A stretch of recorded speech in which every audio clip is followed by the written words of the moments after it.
Nobody talks about the hardest part of discipline. It's not waking up early. It's not training.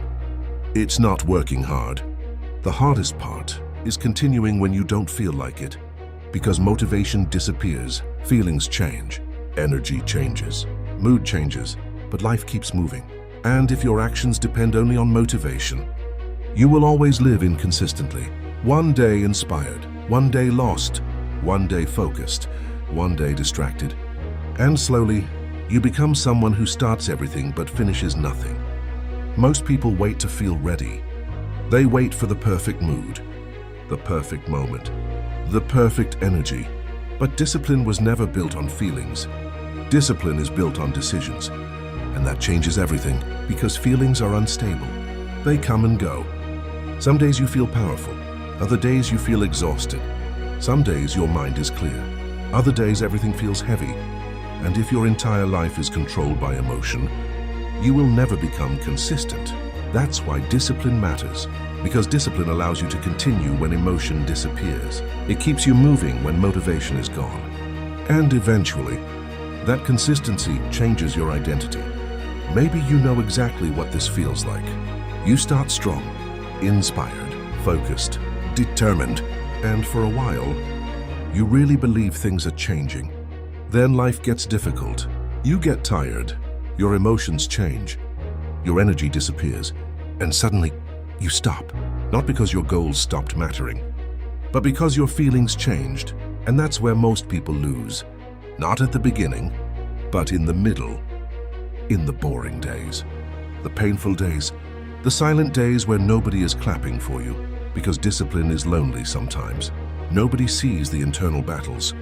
Nobody sees the mornings you force yourself to continue. Nobody sees the moments you wanted to quit, but kept going anyway. And maybe that's why so few people become truly strong. Because strength is not built in moments of motivation. It's built in moments of resistance. The Stoics understood something modern culture forgot. Discipline is freedom. Because without discipline, you become controlled by impulse, by comfort, by distraction, by emotion. Marcus Aurelius wrote, "You have power over your mind." But power over your mind requires training, because your mind naturally seeks comfort. It wants shortcuts. It wants ease. It wants immediate pleasure. And if you never challenge that part of yourself, you remain weak internally. That's why discipline matters, not because it looks impressive, but because it transforms who you are. Every time you continue despite discomfort, you become stronger. Every time you act despite resistance, you build self-respect. And slowly, you stop becoming a prisoner of emotion. Because discipline teaches you something powerful. You do not need to feel good to move forward.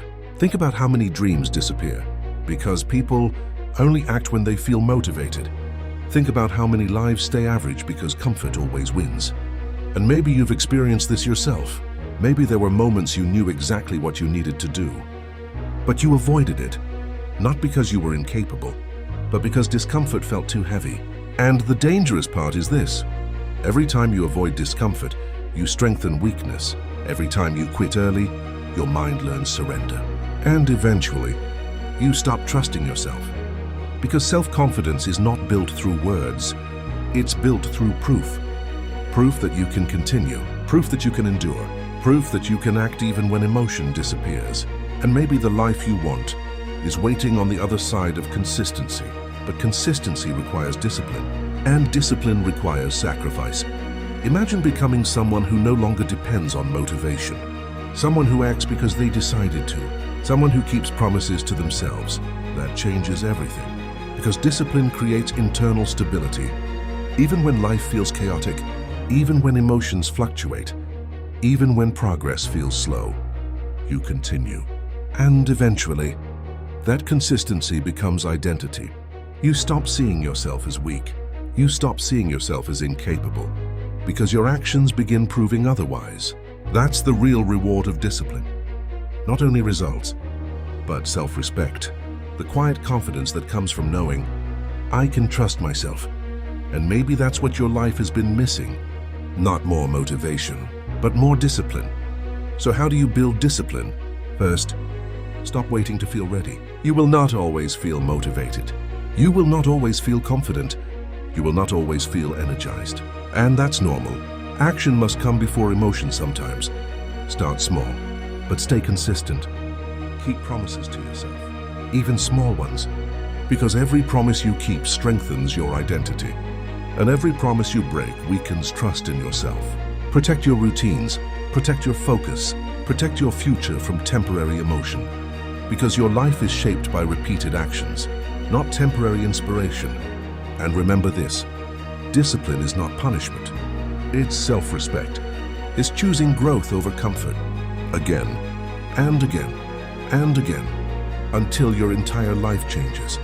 The strongest people are not always the most talented. They are the most consistent.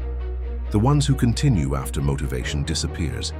The ones who move despite fear, despite exhaustion, despite resistance. Because discipline creates a kind of strength motivation never can. A stable strength, a reliable strength, a quiet inner power. And maybe your future changes the moment you stop asking, "How do I stay motivated?" and start asking, "How do I become disciplined?" Because motivation comes and goes, but discipline stays. And over time, that consistency transforms everything. Never forget, you're stronger than you think. If this message spoke to you, subscribe to the channel and comment, what area of my life needs more discipline? Because transformation begins the moment you stop depending only on motivation. And this is only the beginning.